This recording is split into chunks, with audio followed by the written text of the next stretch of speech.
অভ্যন্তরীণ চাহিদার বড় একটা অংশ মেটানো, রপ্তানি এবং ব্যাপক কর্মসংস্থানের সুযোগ তৈরি করছে দেশের ইলেকট্রনিক্স ও ইলেকট্রিক্যাল শিল্প।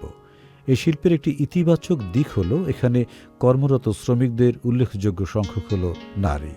Bangladesh electrical merchandise manufacturers association BEMA বলছে, দেশে electrical light, fan, switch, socket, plug, board, cable, electrical transformer, TV, fridge সহ অসংখ্য পণ্য তৈরি হচ্ছে।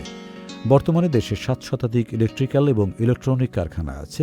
সংশ্লিষ্টরা বলছেন, দেশে বছরে প্রায় ২০,০০০ কোটি টাকার বৈদ্যুতিক সরঞ্জামের চাহিদা রয়েছে।